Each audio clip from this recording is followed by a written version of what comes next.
bonjour à tous et bienvenue cet après-midi pour la première conférence de ce cycle du Carême. Vous savez que c'est la troisième année où nous proposons donc des rencontres les dimanches après-midi de Carême.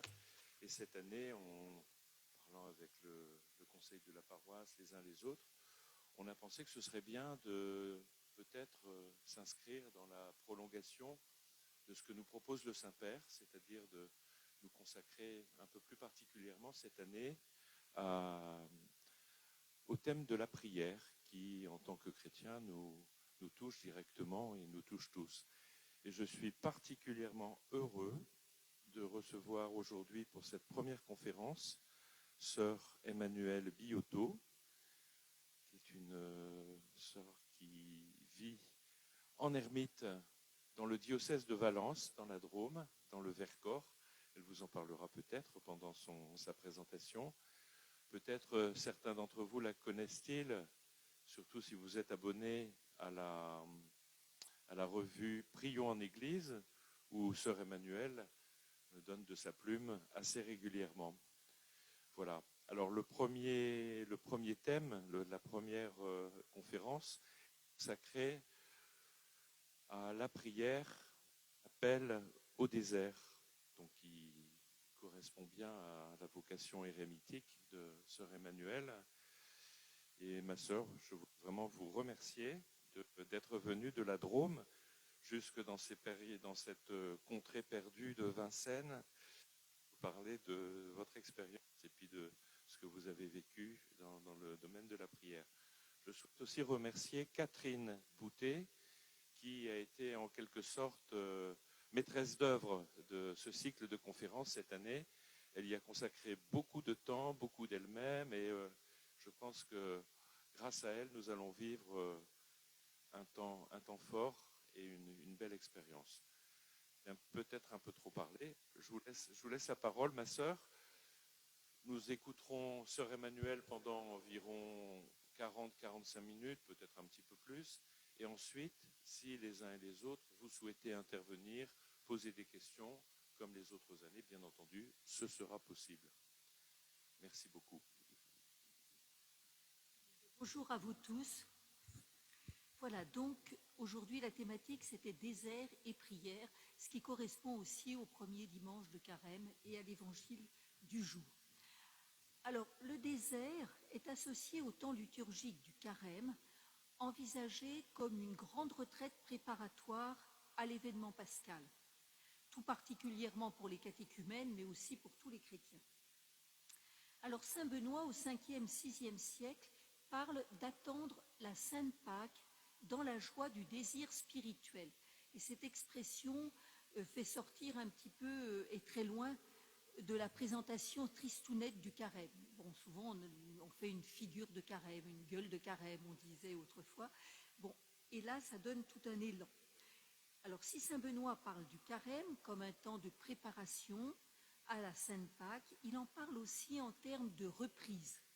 Il s'agit pendant ce temps d'effacer les négligences des autres jours de l'année.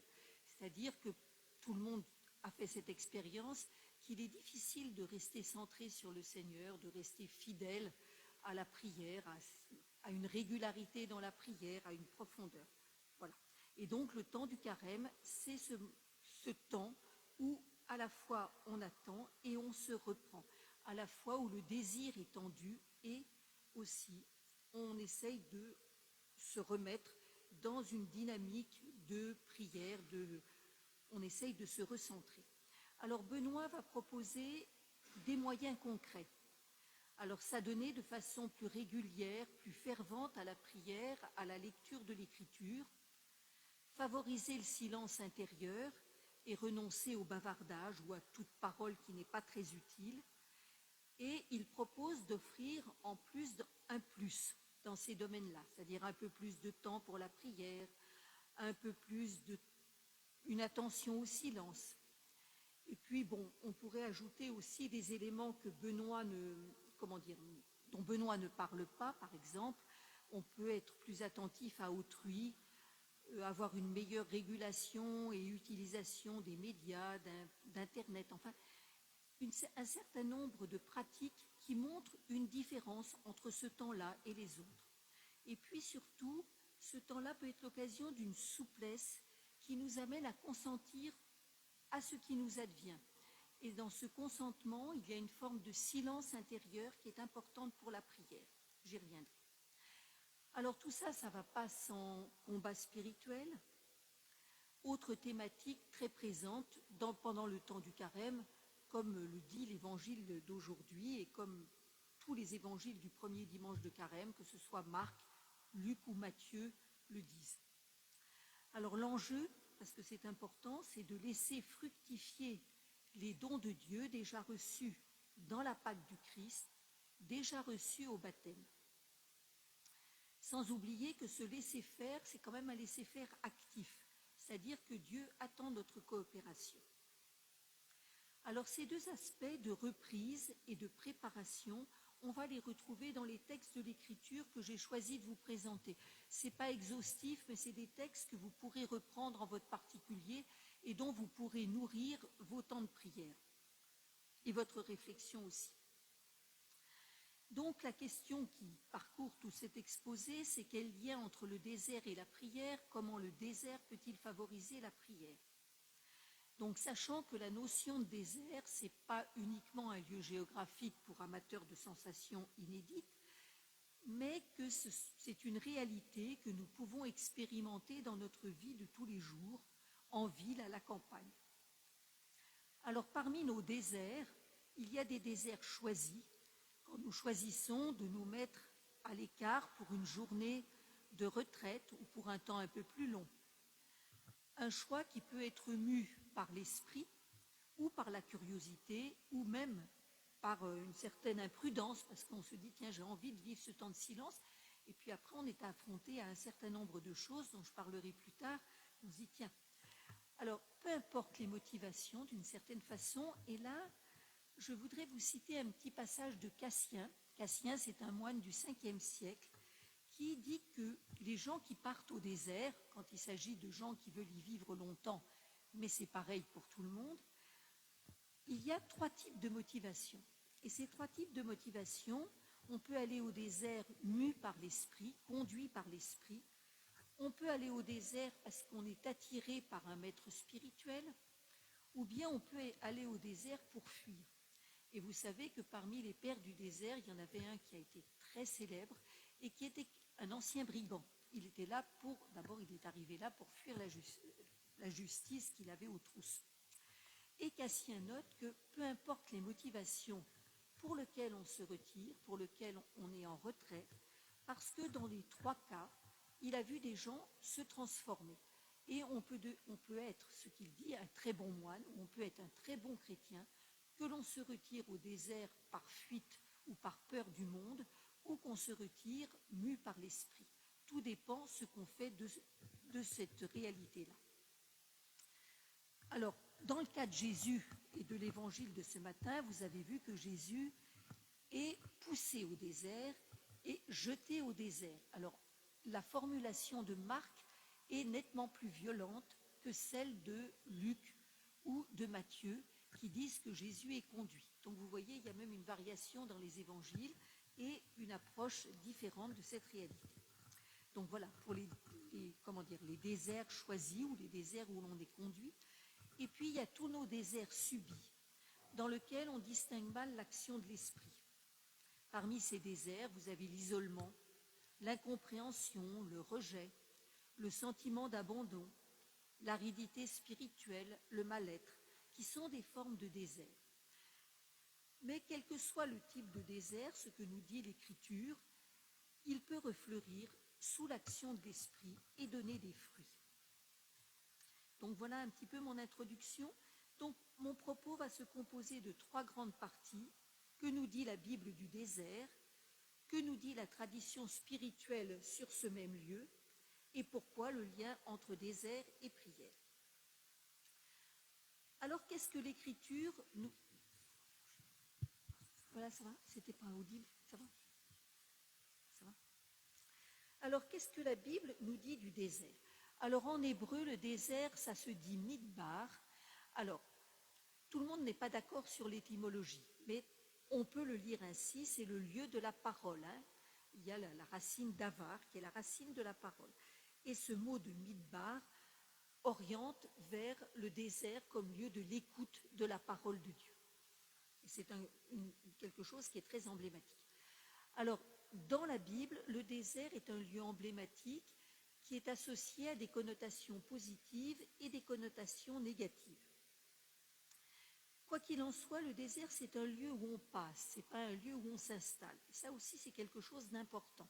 Il y a toujours un va-et-vient entre le désert et les autres lieux. Alors, j'ai relevé un certain nombre d'approches du désert dans l'Écriture. Alors, le désert, il est lié à la désertification comme conséquence de la transgression des premiers humains et de l'éloignement de Dieu. Vous avez ça en Genèse 3, 18. Le sol sera maudit à cause de toi, c'est dans la peine que tu t'en nourriras tous les jours de ta vie. Il fera germer pour toi l'épine et le chardon. Donc cette terre devenue aride s'oppose à la luxuriance du jardin d'Éden. Dans le même sens, le désert apparaît comme un lugubre chaos. Ça, c'est le Deutéronome 32, où l'on souffre de la faim, de la soif, du manque. Le désert est présenté aussi dans certains textes, comme Ézéchiel 20, comme le lieu de l'infidélité, de la révolte. Vous retrouvez aussi cette dimension à plusieurs reprises, par exemple chez les prophètes, dans Jérémie. Finalement, on est affronté au désert où la terre devient un désert en conséquence d'une rupture d'alliance, d'un éloignement. Le désert, c'est le lieu de l'errance aussi et de tous les dangers. Et vous avez ce très beau psaume 107 qui dit ceci, en parlant d'Israël, « Ils erraient au désert parmi les solitudes, sans trouver un chemin de ville habité. Ils avaient faim, ils avaient soif. Ils sentaient leur vie défaillir. » Le désert, c'est aussi le lieu des esprits mauvais. Vous avez ça en Luc 8, pardon. Et c'est précisément là que le Christ rencontre Satan. Et ce qui est important de voir, c'est que Jésus ne fuit pas ce lieu. Il l'affronte. Alors, ce qui nous est dit dans l'Écriture du monde extérieur nous renvoie toujours à notre monde intérieur, à savoir au manque qui nous habite, à notre soif de bonheur, à notre soif d'aimer et d'être aimé. Et vous avez ce psaume 63, qui pour moi est un psaume assez extraordinaire, qui m'a toujours beaucoup nourri et qui m'a habité et qui m'habite dans mon choix de vie. C'est ce psaume, « Dieu, toi mon Dieu, je te cherche dès l'aube, mon âme a soif de toi, terre desséchée, altérée, sans eau. » Donc vous voyez que le désert est un lieu, à partir des textes que je vous ai cités un petit peu, là c'est l'aspect un peu négatif du désert, c'est un lieu d'épreuve, voilà. Mais cet aspect négatif du désert, il peut se retourner. Et s'il est compris comme un lieu d'épreuve, un lieu initiatique, où les humains sont acculés à mieux se connaître, à sortir de leur illusion quant à leur amour de Dieu ou du prochain, quant à la confiance qu'ils portent au Seigneur. Et cette connaissance de soi rend beaucoup plus disponible et beaucoup plus ouvert au travail de l'esprit. À travers la connaissance d'eux-mêmes, il y a aussi une connaissance de Dieu. Et la connaissance de Dieu au désert permet de mieux se connaître soi-même. Et si vous voulez, ce n'est pas indifférent que Moïse ait reçu la révélation du nom ineffable, imprononçable de Dieu au désert. Vous savez, ce nom qui est souvent traduit par le Seigneur, qui, dans certaines traductions, est traduit par Yahvé, mais que les Juifs ne prononcent pas parce qu'en fait, il est imprononçable. Et c'est ainsi assez intéressant parce que ça pointe sur le fait que le désert est un lieu de conversion au vrai Dieu, c'est-à-dire qu'on a à sortir de nos représentations immédiates de Dieu, en particulier du Dieu bouche-trou, du Dieu qui nous épargnerait tous les aléas de la vie humaine. Donc, j'ai choisi de lire avec vous, de prendre avec vous pour illustrer cet aspect du désert comme lieu d'épreuve et de croissance, comme lieu de vérité et de conversion, Deutéronome 8, 1, 6. Donc, c'est une relecture par l'auteur du Deutéronome du temps du désert. Vous garderez tous les commandements que je vous ordonne aujourd'hui de mettre en pratique, afin que vous viviez, que vous multipliez. Ah non, pardon, c'est plutôt 8, 7 et suivant. Donc voilà. Si, c'est bon, pardon, excusez-moi. Vous garderez tous les commandements que je vous ordonne aujourd'hui de mettre en pratique, afin que vous viviez, que vous multipliez, et que vous entriez dans le pays que le Seigneur a promis par serment à vos pères, et le possédiez. Souviens-toi de tout le chemin que le Seigneur ton Dieu t'a fait faire pendant 40 ans dans le désert, afin de t'humilier, de t'éprouver et de connaître le fond de ton cœur. Allais-tu ou non garder ses commandements? Il t'a humilié, il t'a fait sentir la faim, il t'a donné à manger la manne que ni toi ni tes pères n'aviez connue, pour te montrer que l'homme ne vit pas seulement de pain, mais que l'homme vit de tout ce qui sort de la bouche du Seigneur. Le vêtement que tu portais ne s'est pas usé, et ton pied n'a pas enflé au cours de ces 40 ans. Comprends donc que le Seigneur ton Dieu te corrigeait comme un père corrige son enfant, et garde les commandements du Seigneur ton Dieu, pour marcher dans ses voies et pour le craindre. Alors c'est un texte qui est très intéressant, qui montre un petit peu la finalité des passages au désert. Et c'est quelque chose qui peut rejoindre notre propre expérience ou nous éveiller à une façon de vivre notre propre expérience du désert.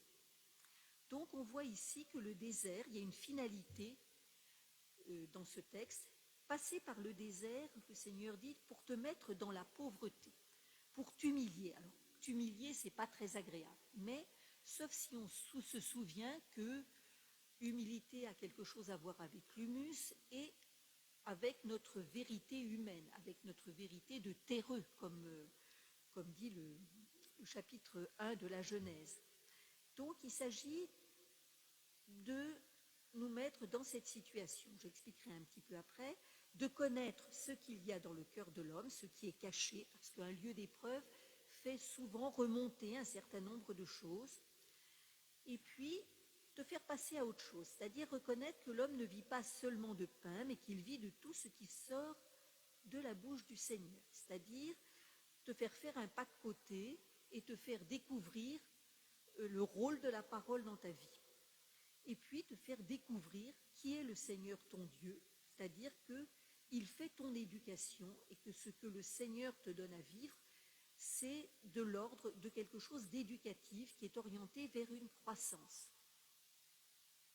Alors je reviens sur te mettre dans la pauvreté. En fait, il faut comprendre surtout te mettre dans l'humilité, c'est-à-dire la racine hébraïque connote l'humilité, et connote aussi la pauvreté, c'est-à-dire l'humilité et la pauvreté dans le sens de la vérité. Il s'agit de connaître sa vulnérabilité de créature.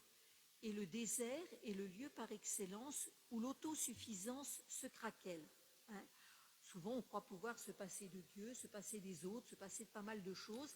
Et finalement, l'épreuve du désert est le lieu où on se découvre vulnérable. Se découvrir vulnérable, ça peut amener à se souvenir de Dieu créateur, source de toute vie, et ça peut amener à cette prière qui est de crier vers lui. Le cri étant l'une de ces formes de prière très présentes dans les psaumes. Qui plus est, mettre quelqu'un dans la pauvreté et l'humilité, c'est le désencombrer. Le désert crée un espace intérieur, si vous voulez. Bon, c'est vrai que dans le désert, on se recentre sur l'essentiel, sur ce qui est important. Il y a beaucoup de choses qui tombent, et en particulier, il y a beaucoup de masques qui tombent. Très souvent, dans la prière, on se rend compte qu'on est gêné par nos masques, parce qu'on se croit obligé de se présenter sous le regard de Dieu d'une certaine façon, On croit qu'il faut être bien, etc., etc. Et du coup, on en arrive à renier toute une partie de nous-mêmes. Or, l'expérience du désert, c'est apprendre à venir en présence de Dieu dans sa propre vérité.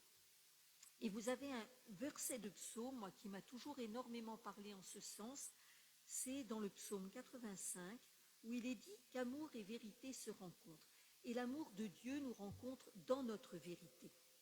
Et justice et paix s'embrassent.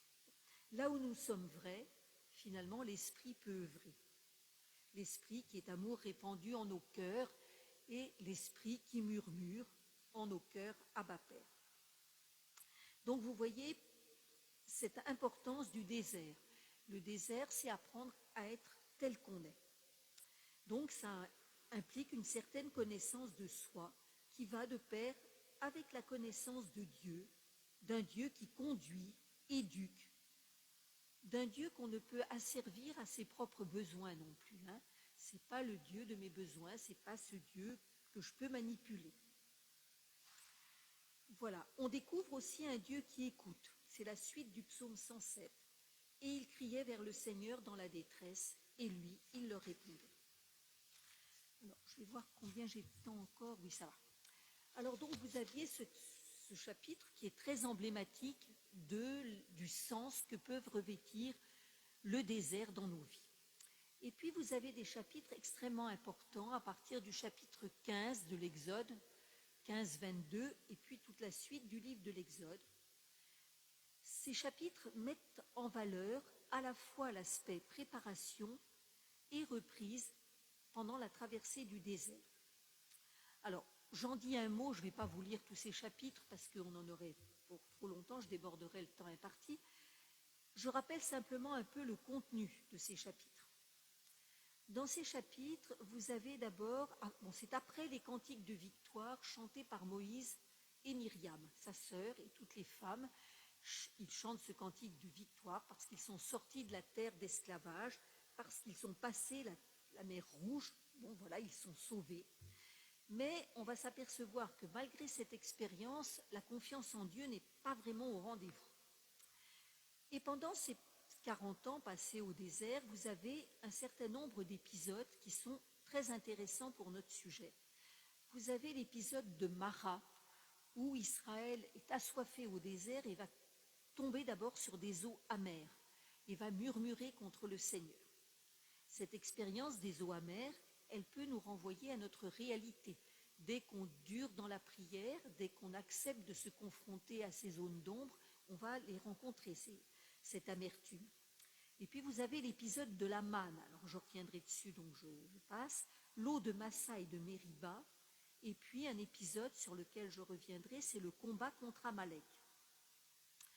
Donc dans ces épisodes, on va retrouver ce même processus d'apprentissage de la connaissance de soi. Alors je vous invite à les relire et à les méditer.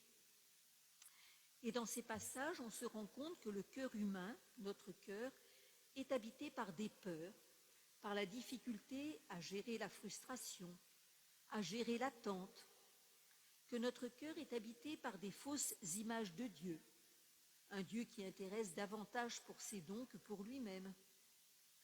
Ce qui vraiment, voilà, est un passage important, une étape importante de la connaissance de soi, une étape importante du chemin spirituel.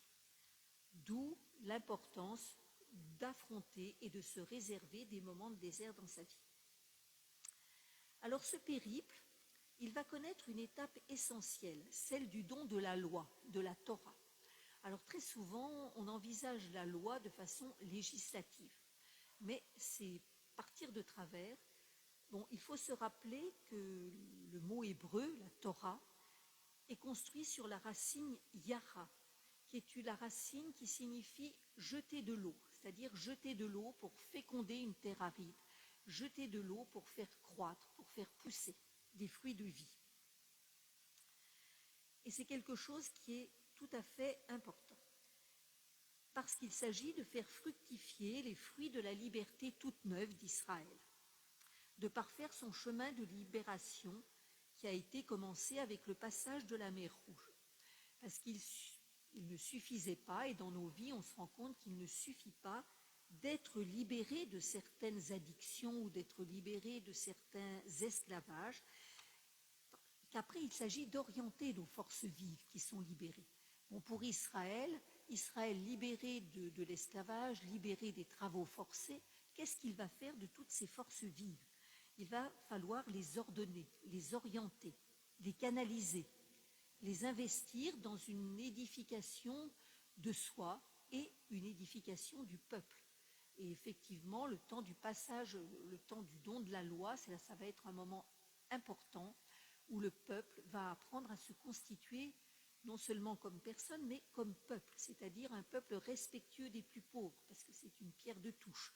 Un peuple qui à la fois aimera son Dieu de tout son cœur et aimera son prochain. Quand on étudie le texte de près, on se rend compte comment les deux sont liés.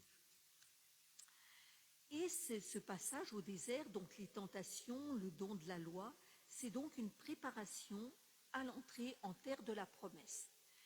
Et cette terre de la promesse, ce n'est pas seulement un lieu, un pays, mais c'est aussi le lieu du cœur. Et la terre de la promesse, c'est un peu le cœur qui est ordonné, voilà. Alors là, je vous renvoie à une petite citation de Saint Bernard que j'aime beaucoup. Saint Bernard reprend une version latine de la Bible et en particulier un verset du Cantique des Cantiques. Et la bien-aimée dit « Ordonne en moi l'amour ». Et Saint Bernard, dans son traité sur l'amour de Dieu, montre qu'on est tous porteurs de cette force de l'amour. Simplement, la plupart du temps, on investit cette puissance et ces forces vives dans des objets qui ne valent pas la peine. Et donc, sa prière, c'est « Ordonne en moi l'amour ». Et donc, le don de la Torah est une façon d'apprendre à Israël à ordonner son amour. C'est des textes qui sont très, très riches. Donc ça, c'est l'aspect de préparation à l'entrée dans la terre de la promesse. Mais il y a un autre aspect. Il y a l'aspect de reprise. Alors, il y a un texte qui est assez peu connu, qui est celui d'Ézéchiel 20, dans lequel Ézéchiel va aborder ce temps de l'esclavage en Égypte sous un angle un peu différent. Il va dire qu'en fait, en Égypte, Israël a succombé à l'idolâtrie. Alors, il a été fasciné donc par les dieux du panthéon égyptien, et des dieux qui manifestement apportaient une certaine prospérité au pays. Donc l'Égypte était un pays riche par rapport au pays des pérégrinations, au pays du désert. Et donc, voilà, Israël avait succombé à cette fascination, les concombres, les oignons, enfin et bien d'autres choses, à une belle culture.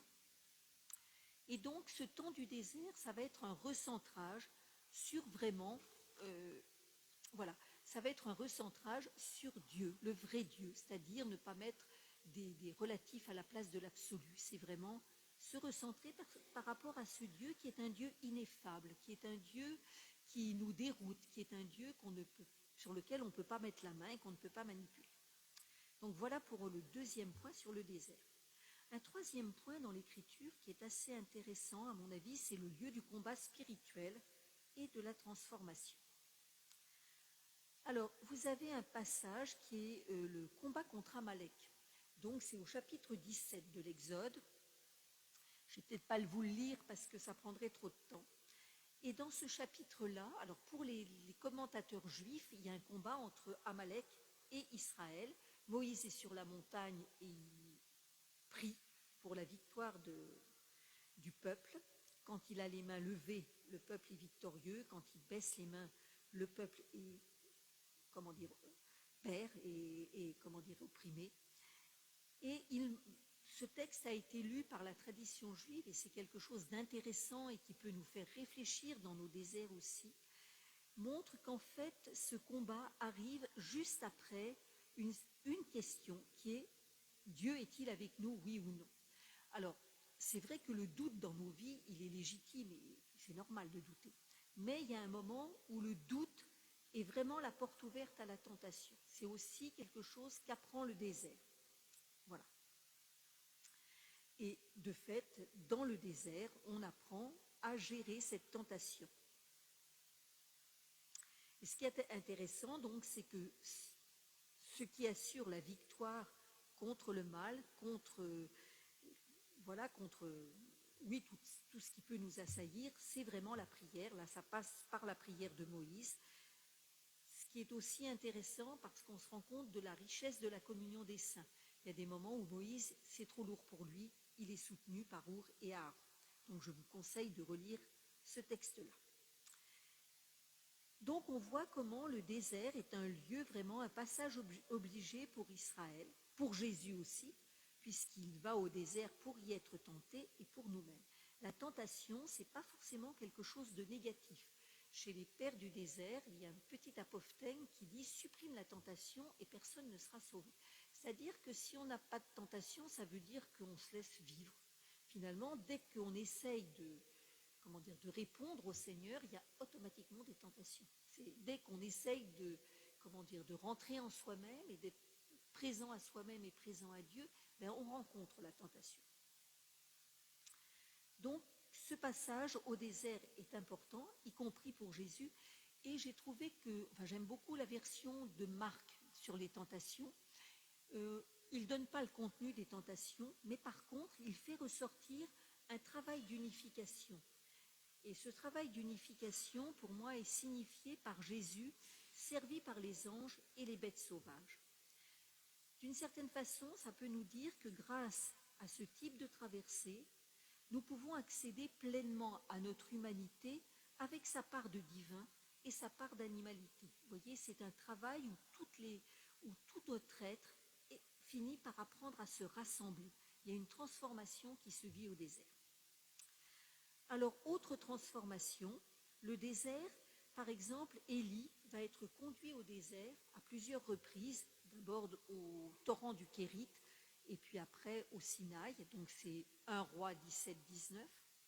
Ce qui est intéressant, c'est qu'au désert, Élie va apprendre à découvrir un Dieu qui n'est pas le sien immédiatement. Élie, est très zélé pour le Seigneur, mais il est du côté d'un Dieu de la violence, d'un Dieu qui s'impose, d'un Dieu qui force un petit peu les consciences. Et puis il va découvrir que non, Dieu, et c'est pas celui-là, c'est le Dieu qui parle dans une brise légère. Vous voyez ? Donc toujours cet aspect extrêmement positif du désert, finalement, à travers un périple qui est plus ou moins heureux, qui est plus ou moins facile, Élie arrive à une autre perception de Dieu. Enfin, j'ai retenu un autre passage aussi, qui est celui d'Osée 2, 16-25, je crois que je vais vous le lire quand même, qui est un magnifique passage, mais il est peut-être un peu long. Je vais essayer de... Voilà. Et qui fait ressortir aussi cet aspect de transformation qui se vit au désert.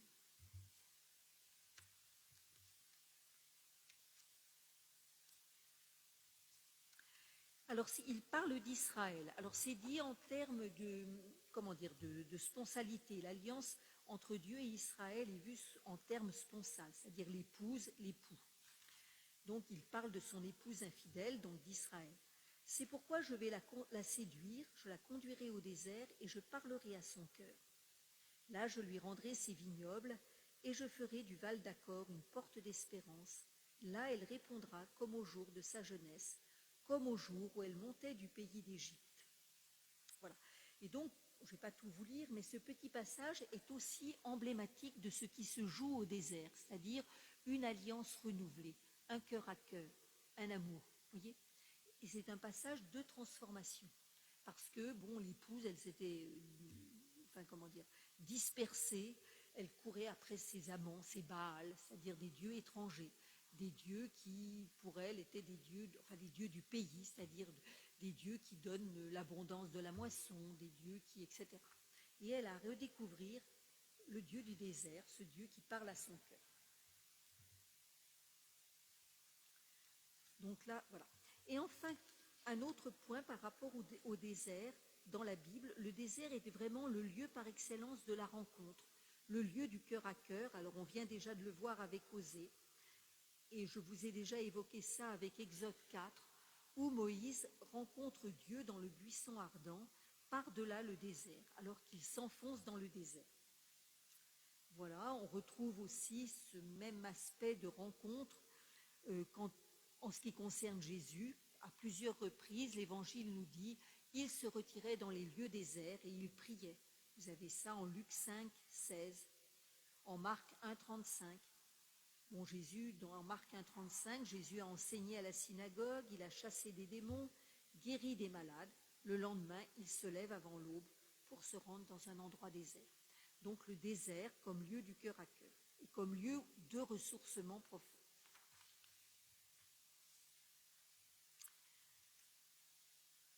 Donc on voit que le désert, c'est le lieu de transformation, un lieu de silence, un lieu d'écoute, de désencombrement, de mise à distance, et donc un lieu particulièrement privilégié pour l'écoute de la parole, le recentrement sur l'essentiel, le recueillement et la prière. Bon, voilà, il pourrait y avoir encore plein de choses sur le désert dans la Bible, mais déjà ça donne des pistes. Alors, deuxième partie, je voulais vous parler du désert dans la tradition spirituelle des premiers siècles. Vous savez qu'à un certain moment dans le christianisme, il y a des gens qui ont opté pour une vie au désert, une vie plus permanente au désert, c'est-à-dire c'est une forme de vie chrétienne alternative. Elle n'est pas elle n'est pas mieux que l'autre, que ceux qui restent en ville, c'est une forme particulière. Alors, ce qu'il y a d'intéressant dans cette démarche, si vous voulez, de partir au désert, c'est ce qu'on appelle les pères et les mères du désert, c'est les motivations qui sont données. Pourquoi ces gens partent-ils au désert? Et d'une certaine façon, ça nous interroge parce que chacun a à vivre cette démarche tout en restant dans son milieu de vie habituel, soit en prenant des temps de recul réguliers, une retraite dans un monastère, simplement un retrait dans sa chambre pour prier, prendre un temps où on n'est pas au cœur de la maison, mais on se retire. Ou bien ça réinterroge aussi, bon, chacun peut prendre un temps en revenant du travail, en venant à l'église, en se posant un moment. Enfin, il y a X façons de vivre, de se retirer au désert. Alors j'ai trouvé que par-delà le cas particulier, si vous voulez, de ces ermites, de ces anachorètes ou de ces moines qui se retirent au désert, il y a quelque chose qui nous parle.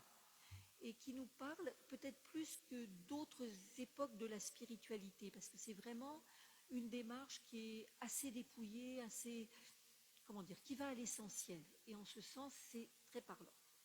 Alors, en général, ces gens, ils étaient appelés anachorètes.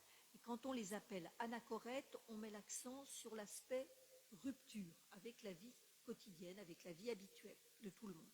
Quand on parle d'ermite, la connotation porte sur le désert, puisque Érémos, ça veut dire désert, donc c'est ceux ou celles qui habitent au désert. Et quand on les appelle moines ou moniales, si vous voulez, parce qu'aujourd'hui on pense toujours vie communautaire. À cette époque-là, les pères du désert, les mères du désert étaient appelés moines ou moniales. Là, on insiste sur le fait de l'unification. Bon, à la fois, il y a l'aspect célibat dans ce mode de vie particulière, mais c'est surtout ce qui est important, c'est l'aspect d'unification et d'unité intérieure à se laisser donner. Alors, pourquoi cette prise de distance? Alors, les justifications sont en général basées sur l'écriture, bon, avec une influence aussi de la philosophie grecque, si vous voulez, et en particulier de la philosophie platonicienne qui insiste sur l'opposition entre le monde des apparences et le monde de l'un, enfin, etc., le multiple et l'un, etc. Bon, je ne vais pas m'arrêter là-dessus, mais par contre, vous trouvez toujours les thématiques du recueillement et de la solitude nécessaire pour y parvenir. C'est-à-dire que tant qu'on est pris dans le tourbillon d'un certain type de relation, c'est extrêmement difficile de se recueillir devant Dieu. On a besoin de faire un pas de côté, de sortir d'une... Surtout que, bon, il y a relation et relation. Quand ce sont des relations riches et nourries de l'intérieur, il y a des relations vraies et qui font croître. Mais très souvent, on y est tous affrontés, on est pris dans un tourbillon qui ne nourrit pas, qui laisse un peu exsangue. Donc, il y a cet aspect-là. Et puis, il y a l'aspect de rupture avec donc l'anachorèse, la rupture avec son milieu d'origine. Alors, ces gens-là, ils s'exilaient souvent volontairement. Bon, et qu'est-ce que ça signifie? Derrière, il y a une dimension voilà. oui, il y a une dimension de, comment dire, partir en exil, c'est faire un pas de côté et donc s'apprêter à voir le monde sous un autre angle. C'est sortir aussi du connu, c'est s'affronter à l'inattendu, c'est perdre aussi ses appuis, tous les appuis qui peuvent aider à vivre, non, c'est se dire non, je m'enfuis, je prends du recul avec mes modes de vie habituels et aussi je me libère du regard des autres. Hein, c'est un aspect extrêmement important dans la démarche de retrait des pères du désert. C'est-à-dire que très souvent, le regard des autres nous enferme, qui nous mettent sur un piédestal ou qui nous piétinent. Il y a quelque chose d'enfermant. Et pour ces moines, c'était extrêmement important de rompre avec cela. Parce que tant qu'on est prisonnier du regard des autres, on n'est pas vraiment soi-même et donc pas vraiment dans cette vérité. Alors je reviens juste sur la question de la solitude. Pourquoi être seul? Bon, c'est pour être centré. Je vous ai parlé de recueillement. Mais il y a un terme qui revient dans certains écrits, il s'agit de devenir monotrope, c'est-à-dire d'être centré sur un seul but, centré sur le Seigneur. Et c'est vrai que la solitude peut aider à cette dimension-là. Voilà. Donc, se rendre étranger, là, je vous l'ai dit. Et puis, il y a une thématique qui est l'absence de soucis. Alors, l'absence de soucis, on est tous habités par des soucis. Mais il y a des choix à faire dans la vie, et c'est ce qu'ils nous apprennent, vers une sobriété de vie, plutôt que de multiplier les occasions de soucis en s'enfonçant dans le matériel, voilà. Il y a apprendre à vivre une vie dans laquelle on vit sur ce qui est vraiment important, ne pas s'encombrer de ce qui est superflu et qui finalement nous occupe plus qu'il ne faut. Voilà. Donc cet aspect, donc ces motivations des pères du désert, ça m'a paru important, enfin intéressant, dans la mesure où elles nous disent quelque chose de nos vies et où elles peuvent nous aider à réfléchir et peuvent nous motiver dans le sens de ce retrait et de ces pauses que l'on peut faire, soit en prenant une retraite, soit de façon plus filée, à dose plus filée dans notre vie. Alors ce qui est intéressant à ce niveau-là, à cette époque-là, c'est que vous avez deux conceptions du désert qui coexistent. Vous avez une conception là aussi qui idéalise le désert, Philon d'Alexandrie par exemple, ou bien Clément d'Alexandrie. Pour eux, le désert, c'est vraiment un lieu idéal. Alors, je vous lis ce que dit Philon. Alors, il l'oppose à la ville, lieu de la politique, avec les compromis, le trouble, les iniquités, les excès, les souillures qu'elle suppose, les atteintes à autrui et à Dieu qu'elle génère. Et à partir de là, il fait un éloge du désert et de son calme, de sa capacité à purifier le corps et l'âme, à favoriser le recueillement, préalable à toute vie contemplative et à toute union à Dieu. Alors je rappelle que Philon d'Alexandrie est un juif de l'époque de l'ère chrétienne.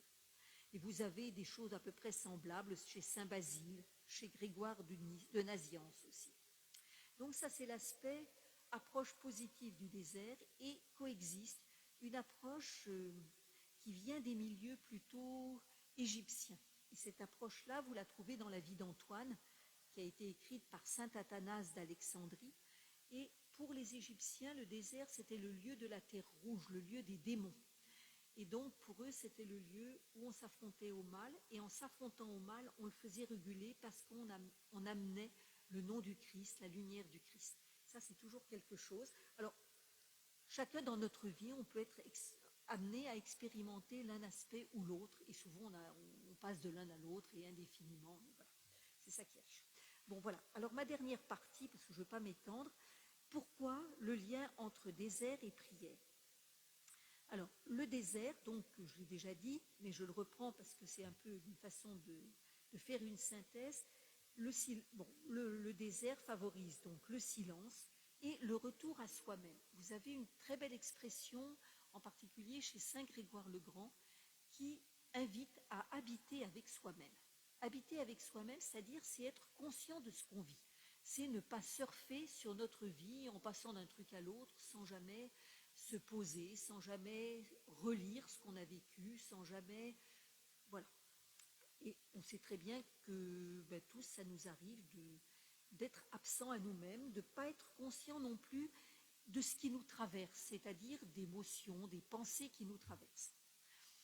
Et le désert favorise vraiment ce retour à soi-même. Et là, je vous donne deux petits conseils d'Évagre le Pontique, qui conseille à chacun d'être le portier de son cœur, c'est-à-dire de ne pas se laisser envahir par n'importe quelle pensée. Or, c'est vrai que dans la vie courante, on passe et puis on se laisse envahir par la colère, l'envie, la tristesse, etc. On s'en aperçoit même pas, et puis après, quand on s'en aperçoit, c'est un gros machin, c'est un gros baobab, comme dit Saint-Exupéry, c'est pas une petite pousse qu'on pourrait arracher. Ou bien il a une autre expression qui dit « sois le berger de tes pensées ». Et il prend comme exemple, par exemple, le frère qui pense à un autre frère qui lui a marché sur les pieds. Bon, il y a façon de penser à ce frère qui vous a fait du tort. Soit vous y pensez en essayant de comprendre pourquoi et vous le confiez au Seigneur, et vous vous confiez aussi au Seigneur pour essayer de passer, d'aller un peu plus loin, ou bien vous faites paître votre pensée avec la colère. Alors ça va s'amplifier. Voilà. Or, le désert, ça aide à prendre conscience de tout ce qui nous habite. Quand on va au désert, souvent, la première chose auquel on est affronté, c'est toutes ces brouhahs. Et donc, il est important, pour qui fait cette démarche de se retirer dans le silence, c'est de se laisser accompagner par la parole qu'on médite, par la parole qu'on garde dans le cœur et qui nous permet de discerner à la fois les talents que Dieu a déposés en nous, discerner aussi les résistances. Voilà, c'est des choses que le retrait, le désert, le silence aident, favorisent. Et ces conditions sont essentielles à la prière. Alors que la prière se décline comme un cri par rapport à nos impuissances, par rapport à notre désir inassouvi, qu'elle se décline en action de grâce pour le bien que Dieu nous a fait, en louange pour ce qu'il est, pour ce que nous avons découvert de lui, ou en intercession pour ceux et celles qui partagent la même aventure humaine, qui est quand même une aventure pas si simple que ça. Et donc le désert favorise un certain apprentissage de la prière. Bon, quelquefois on peut avoir une grâce de prière dès le début, mais dès qu'on commence à durer, donc c'est ce que je vous ai dit, on est affronté à tout ce qui nous habite. Et finalement remontent très souvent des choses mal réglées, mal vécues, des obsessions, des rancunes, des soucis, etc. Or, quand on est dans le désert, on apprend très vite qu'il ne s'agit pas de les occulter, c'est-à-dire qu'il ne s'agit pas d'être dans du déni, qu'il y a quelque chose d'extrêmement important et que pour attendre le repos en Dieu, la joie de la rencontre, il s'agit de les traverser, pas de faire comme s'ils n'existaient pas. Et vous avez ce psaume 55, 23 qui nous invite à décharger sur Dieu notre fardeau, parce que lui nous subviendra. Et je trouve que c'est extrêmement important de bien comprendre ça dans la prière, c'est de passer par cette étape-là. Et puis, il y a une autre étape qui nous permet souvent, cette étape nous permet souvent d'être plus disponible à la parole. Une fois qu'on a déposé son fardeau devant le Seigneur, dans la foi que lui nous subviendra, on peut se laisser toucher par la parole et la garder. Et cette parole, c'est tout à fait intéressant, elle est assimilée à la manne que Dieu donnait donc dans le désert. Vous avez ça en Exode 16, c'est ce que j'ai évoqué tout à l'heure. Et c'est une nourriture qui est déroutante et qu'il s'agit de recueillir chaque jour. Chaque jour, on prend la portion nécessaire et on n'a pas à se jeter sur elle avec gloutonnerie, parce qu'on peut avoir un rapport aussi à la parole qui n'est pas juste. On prend ce que le Seigneur donne, sans vouloir s'assurer du lendemain. Et ça, c'est aussi un apprentissage du désert. Quand on essaye de se précipiter ou quand il y a une espèce de démesure, même dans le rapport à la parole de Dieu, on finit par se décourager et ça finit par un dégoût. Dans le désert aussi, les psaumes, finalement, s'avèrent être une aide extraordinaire parce qu'ils nous apprennent à traverser tout ce que nous portons et à faire de toute notre vie le tremplin de notre prière, que ce soit tout d'un coup un émerveillement devant la nature, dans une rencontre, ou que ce soit finalement, l'expérience d'une violence intérieure, etc. Important aussi dans le désert d'ouvrir notre cœur à la prière du Notre Père. Pour Cassien, cette prière-là nous conduit à la prière pure, à la prière de feu, c'est-à-dire à une prière où tout d'un coup, nous n'avons plus conscience que nous prions, mais nous sommes saisis. Nous faisons une expérience de saisissement, comme c'est une expérience que Paul a vécue et qu'il évoque en Philippiens 3 quand il dit « J'ai été saisi, je cherche à saisir ayant été moi-même saisi ». Donc, le désert est ce lieu dans lequel on peut vivre toutes ces différentes facettes de la prière, tout particulièrement en y prêtant attention, en se laissant travailler. Et ce qu'il faut savoir, c'est que, ce travail prend du temps et que nous ne sommes pas forcément conscients de ce qui s'opère. Voilà. Alors, pour terminer, je voudrais vous donner quelques petits points, justement, sur cette prière que favorise le désert. D'abord, donc, je vais me référer à Jean Climac, qui est un père monastique, 7e, 8e. Voilà ce qu'il dit. Dieu donne la prière à celui qui prie, sachant que la prière est conversation et union de l'homme à Dieu. Alors c'est assez important de se rappeler que la prière, elle est don, et qu'il s'agit de se lancer, de faire le premier pas. Vous avez souvent des questions, beaucoup de personnes vous demandent, mais la méthode, et souvent on est à la recherche de méthodes de prière. En fait, il n'y a pas forcément besoin de méthode. Ce qui est important, c'est d'entrer en relation avec Dieu dans la foi, dans sa pauvreté. Parce que la prière, d'une certaine façon, elle apparaît comme une réalité très simple. Il ne s'agit pas d'une question de performance, Dieu donne. Et en même temps, nous sommes appelés à mobiliser nos efforts pour ne pas lâcher, pour ne pas laisser tomber à la moindre difficulté, quand nous ne ressentons rien, etc. Donc c'est un simple entretien avec Dieu, c'est du type du paroissien du curé d'Ars qui disait « je l'avise et il m'avise ». Alors un auteur contemporain comme Matael Maskin, qui est un auteur copte, dit qu'il s'agit de privilégier une disposition du cœur et qu'il faut faire attention, quand on désire prier, à ne pas se laisser prendre à un désir de performance ou de mérite. C'est-à-dire, on peut basculer dans ce travers, et il dit « Mieux vaut une prière calme et digne qui dure 5 minutes qu'une prière d'1 heure faite dans la hâte et la lassitude ». Donc c'est à chacun aussi de déterminer les temps qu'il a à vivre en présence de Dieu. Alors ce qui est aussi important et qui me semble intéressant, c'est que les maîtres spirituels insistent sur la préparation et donc le lien de la prière avec la vie concrète. Et ça, c'est très important. Et vous avez cette phrase de Évagre, je crois, non, peut-être Jean Climac, je ne sais plus. Tel tu es au moment de la prière, tel tu es dans la prière. C'est-à-dire que si j'arrive agité au moment de la prière, plein de pensées, de rancune, de ceci, de cela, si j'ai un petit moulin qui tourne, j'aurai beaucoup de mal à être en silence dans la prière. Vous voyez ? Et donc, vouloir avancer dans la vie de prière, ça suppose d'entreprendre aussi un travail sur soi, une démarche de conversion, dans ses relations aux autres, dans sa façon de se situer par rapport au monde, par rapport aux réalités très concrètes de la vie. Ça suppose donc ce travail de la garde des pensées, sois le berger de tes brebis. Et il y a quelque chose aussi d'extrêmement important sur lequel Évagre le pontique insiste, c'est l'abandon, qui est une forme de silence intérieur. Et il a cette phrase, moi qui m'a beaucoup portée pendant des années, c'est « Ne veuille pas que ce qui te concerne se passe comme tu veux, mais comme Dieu veut. Alors tu seras reconnaissant dans ta prière. » Si vous voulez, et ça aussi, le passage au désert qui nous accule d'une certaine façon à entrer dans une démarche de confiance, nous fait travailler sur ce point. Ne veuille pas que ce qui te concerne se passe comme tu veux, mais comme Dieu veut. Un dernier point, c'est le rapport entre la prière ponctuelle et la prière continuelle.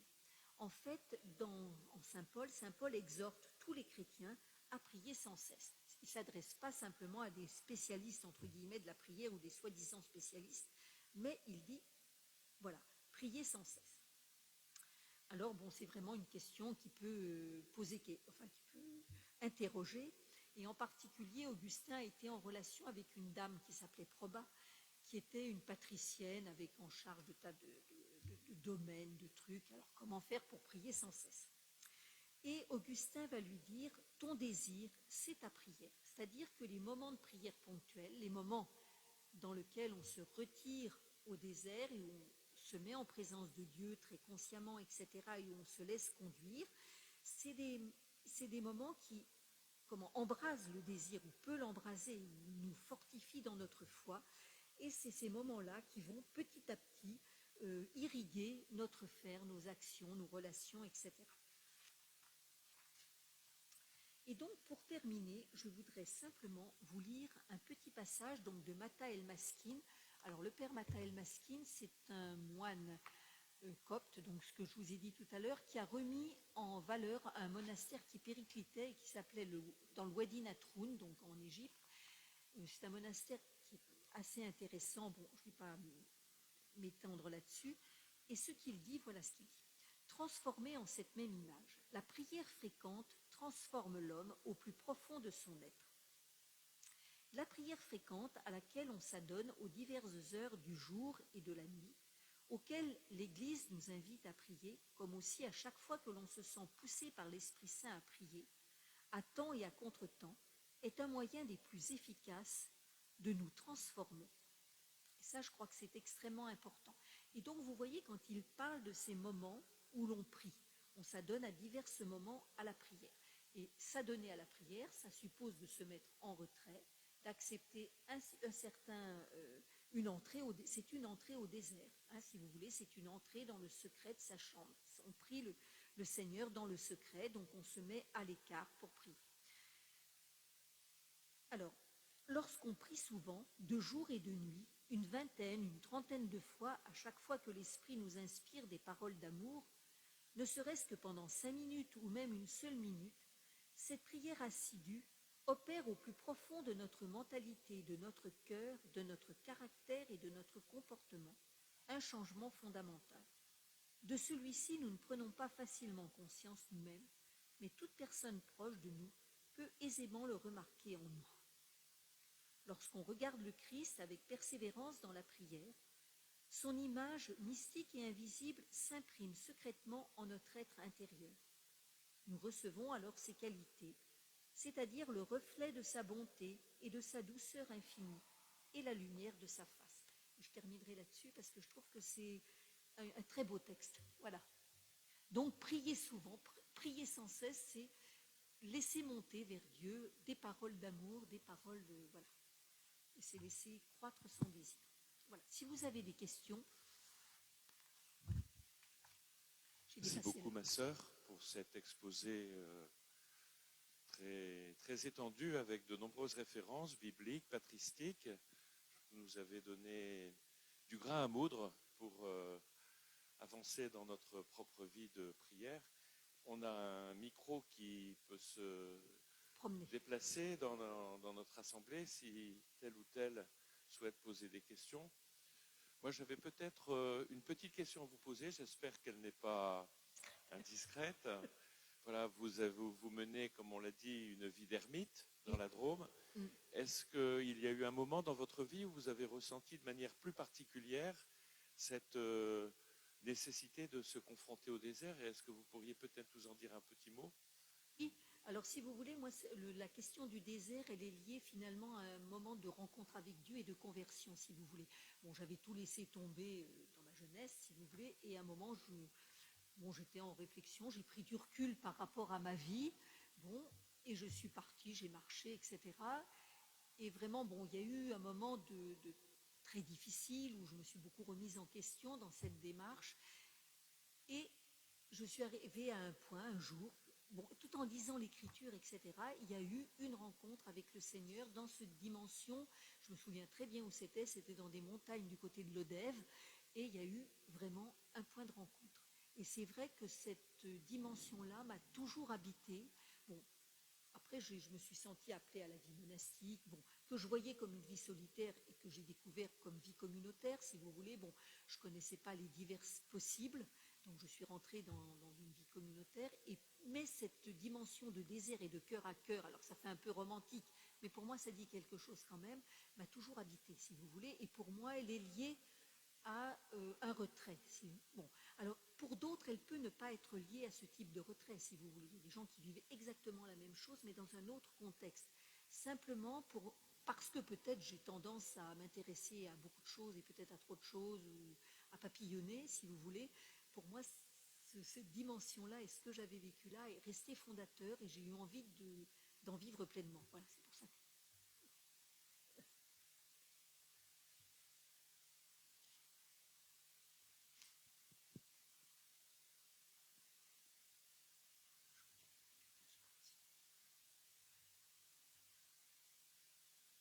Ça. Je vais chercher mes lunettes parce que je vois pas les gens.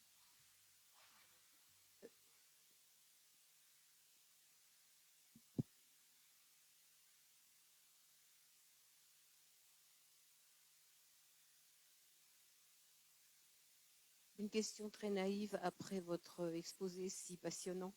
Mais la première fois qu'on m'a dit la vie spirituelle, c'est simple, il suffit de se laisser faire, vous avez employé deux termes que j'ai du mal à concilier. Parce que je me suis dit, bon, se laisser faire, c'est simple, c'est facile. Et en fait, se laisser faire activement.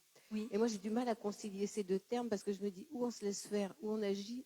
Mais se laisser faire et en même temps agir, est-ce que vous pouvez développer un petit peu, s'il vous plaît ? Alors, si vous voulez, bon, c'est vrai que l'essentiel, Dieu le fait, mais il s'agit qu'on soit disponible.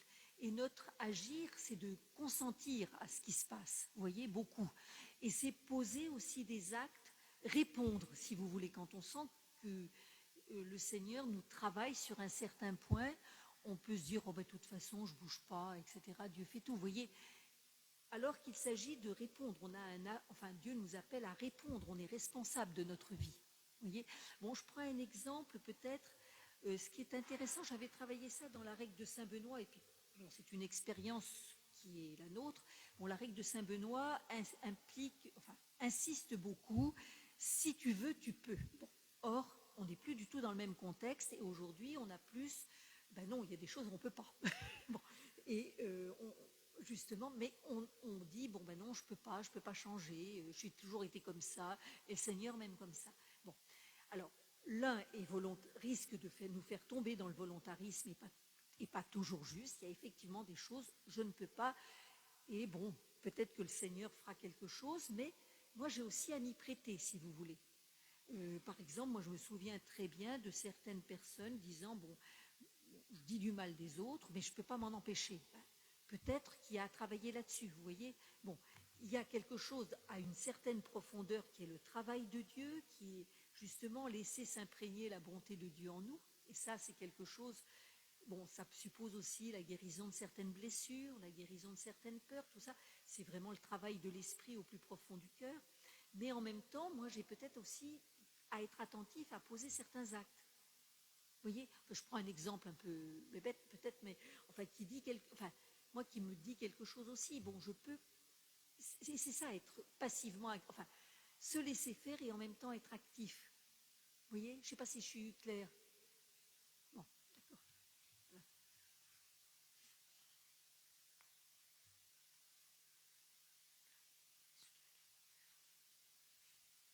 Au début, il me semble que vous avez dit une phrase, mais je ne l'ai plus texto dans ma tête.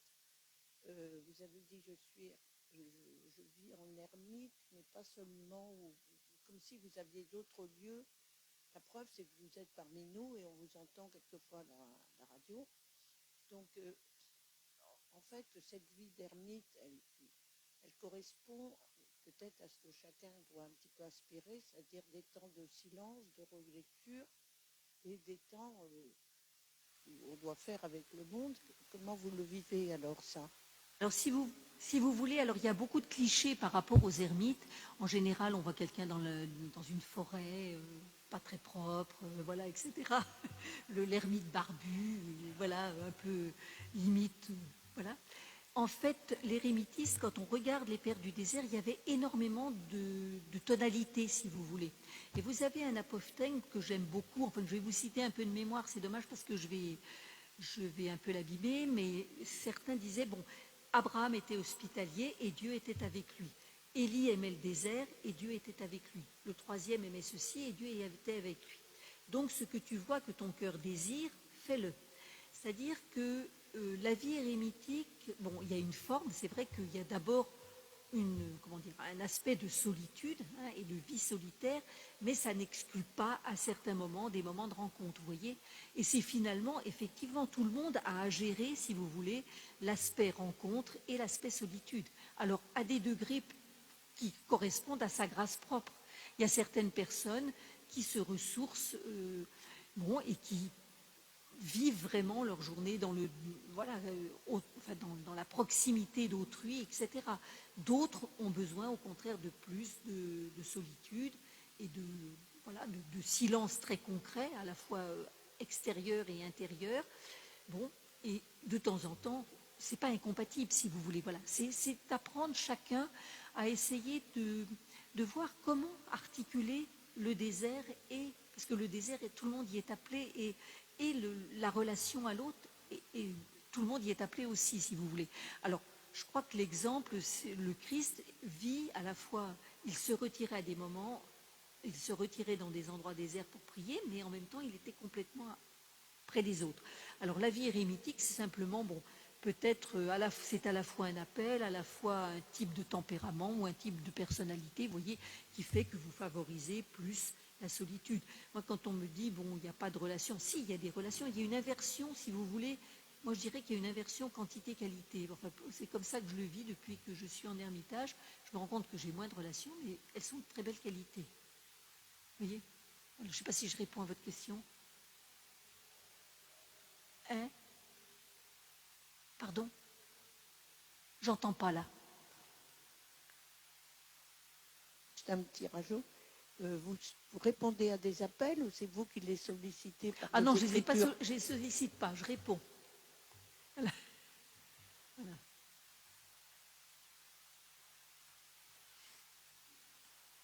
Moi, j'en profite, j'ai une question. Tu as parlé de la prière comme don.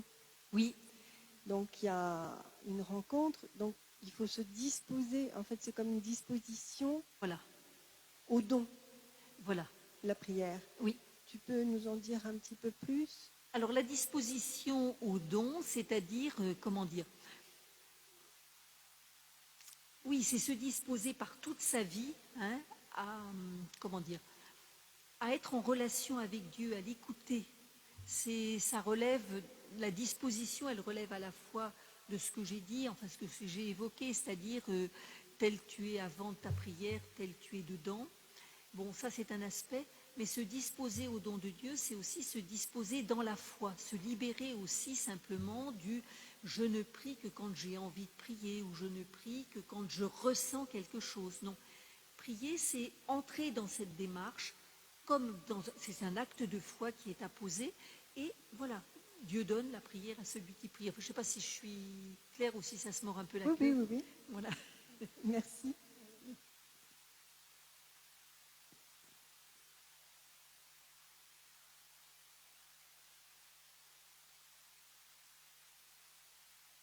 Et tu as parlé aussi des temps très courts. Oui, alors les temps très courts, c'est extrêmement important, si vous voulez. Je crois que c'est petit à petit apprendre, c'est vrai, dans le courant de sa vie, à marcher avec Dieu qui marche avec nous, si vous voulez. Et donc, ne pas hésiter, ces petites prières. Alors, chez les orthodoxes, beaucoup ont ce qu'ils appellent la prière de Jésus, c'est-à-dire la rumination du nom de Jésus. Bon, pour chacun, s'il y a quelque chose à trouver. Voilà, ça peut être un Christ, ça peut être le nom du Christ, ça peut être l'appel à l'Esprit Saint, le Veni Creator. Voilà, il suffit de très peu de choses, ou bien Seigneur, je te confie telle tâche que je suis en train de faire. Vous voyez, c'est quelque chose c'est une disposition du cœur, et ça peut passer par toutes petites prières, ce qu'on appelle les prières jaculatoires, c'est-à-dire les prières des cris jetés, ou des mots jetés. Voilà. Et c'est pour chacun, je crois que c'est extrêmement important de déterminer aussi le temps de prière, parce qu'il y a des personnes qui se disent, bon, moi je vais prier pendant 1 heure, etc., et qui à force se découragent parce que c'est pas ça qui correspond à leur grâce. Donc c'est petit à petit, chacun a effectivement à demander à Dieu de l'éclairer sur sa modalité de prière et à se laisser conduire, vous voyez, parce que voilà.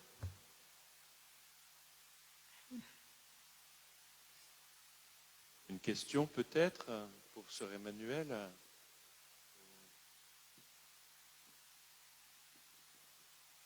Bonjour ma sœur, merci beaucoup. Vous avez parlé de l'abandon Oui. à la prière. Mm. Je me demandais si c'était à rapprocher, vous savez, de ce qu'on entend parfois en ce moment, le lâcher-prise. Oui, ben ça peut, c'est un petit peu, oui, ça ressemble, si vous voulez. L'abandon, alors, si on lâche prise, c'est parce qu'on est sûr qu'on va tomber dans les bras de Dieu. C'est une démarche de foi. Sinon, si on lâche prise sur rien, c'est pas bon. Mais si vous voulez, l'abandon, oui, c'est entrer dans un mouvement de confiance, si vous voulez, hein. C'est ça. Et c'est pour ça que, comment dire, c'est vrai que si on entre dans ce mouvement de confiance, on est plus réceptif à la prière de l'Esprit en nous. Et je pense que ça permet de développer une vie de prière. Mais l'angoisse aussi, l'inquiétude aussi, c'est petit à petit apprendre à travers. Bon, vous avez effectivement cet abandon qui est très riche et qui est très beau, mais quelquefois on est dans l'angoisse ou dans le. Apprendre à faire de cette angoisse, de cette non-confiance aussi, de ce non-abandon, le terreau de notre prière. Alors, ça sera un autre type de prière, vous voyez. Merci beaucoup. Oui, il y a peut-être pour finir ce que tu disais qui est très important, il n'y a pas de recette. Non, il n'y a pas de recette. Je crois que c'est ça qui est extrêmement riche. Voilà, parce que c'est une relation personnelle avec Dieu. Hein, et chacun est différent, chacun est unique, chacun a sa propre histoire et on ne peut pas calquer, etc. Alors, ce qui est important, c'est quand même d'essayer. Enfin, cela étant, même si c'est une parole unique, c'est notre parole, c'est une relation personnelle, la prière des psaumes nous éduque énormément à cette liberté. Vous voyez, c'est une prière qui nous est donnée par l'Église et là, on peut dire qu'il y a un apprentissage et une éducation par la prière des psaumes à une prière vraiment personnelle. Moi, j'ai vécu ça, enfin, ça a été quand même c'est quelque chose de très riche pour moi. Même si là, pour le coup, on a l'impression d'une prière fabriquée qu'on prend à son. C'est vrai que je m'y retrouve personnellement et je pense que beaucoup font cette expérience-là. Oui. Sœur, pour tout ce que vous nous avez dit, de ce que je comprends et de ce que je ressens d'ailleurs moi-même, il y a une relation très intime qui se fait avec. Et dans ces cas-là, la prière est très personnelle. Mais comment prier à plusieurs ? Je crois qu'il y a des moments différents. Je crois que c'est vrai qu'il y a à la fois. Bon, je crois que pour chacun, là, j'ai parlé plutôt de la prière personnelle. Hein, mais c'est vrai que. Bon, on peut articuler des moments de prière liturgique, des moments de prière avec d'autres, bon, dans des groupes divers et variés. Mais je pense là où je me suis vraiment, comment dire, sur le point sur lequel je me suis centrée, c'est vraiment la prière personnelle. Alors après, la prière avec d'autres, moi je trouve personnellement que la prière liturgique est peut-être plus, moi je m'y sens mieux, par exemple, qu'une prière de groupe spontanée. Mais ça dépend aussi des personnes. Vous voyez ? Bon, il y a des groupes, il y a des gens qui se trouvent très bien dans des prières où bon, il y a un texte qui est lu et chacun laisse monter sa prière, c'est très légitime. Bon, et il y en a d'autres qui se trouvent mieux, bon, moi c'est ce dont je fais partie, dans une prière qui est un peu cadrée, donc qui est à la fois écoute de la parole et puis chant des psaumes. Vous voyez, je crois que c'est à chacun de voir comment équilibrer les deux. Hein. Et là encore, on n'a pas tous les mêmes besoins, pas tous les mêmes sensibilités.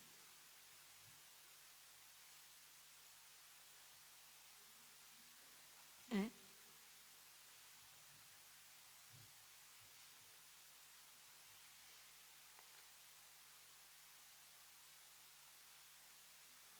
Vous avez parlé au tout début d'arriver à quitter un peu les réseaux, enfin, toutes les distractions qu'on peut avoir pour justement s'engager dans la prière. C'est vrai qu'on est sollicité énormément dans le monde actuel. Donc, est-ce que vous pourriez en dire un peu plus sur la façon dont on peut faire pour se dégager de tout ce qui nous encombre pour Ça, arriver dans la prière? oui, c'est vrai que c'est une vraie question. Toutes ces sollicitations, je crois que c'est des choix, et c'est des choix qui quelquefois sont effectivement un peu cruciaux, hein. C'est vraiment choisir. Et choisir, ça implique toujours de perdre quelque chose d'autre. Et c'est vrai que je peux comprendre que si on est sur des réseaux sociaux et que ces réseaux font vivre, on ait du mal quelquefois à se dire, ben, c'est peut-être pas ça, ou j'essaye de moduler, j'essaye de réduire ce temps-là, et j'essaye de faire le tri aussi entre ce qui est vraiment de type d'une vraie relation, c'est-à-dire pas simplement d'un bavardage, d'un échange d'informations, de voilà, quelque chose qui rejoint une certaine profondeur. Enfin, voilà, mais vous voyez, je ne peux pas vous répondre de façon très carrée, vous voyez, parce que ça, tout dépend du type de réseau que vous avez, mais c'est vraiment un choix, et donc avec l'aspect aussi déchirant que peut avoir tout choix, et à la fois l'aspect stimulant quand on l'a fait et qu'on sent que c'est ça, et que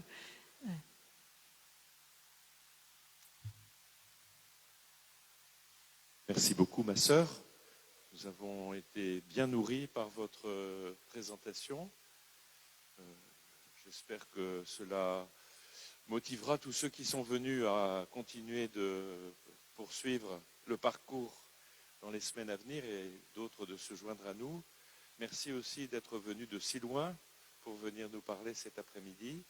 Voilà, je pense qu'on peut applaudir la sœur. Voilà. merci.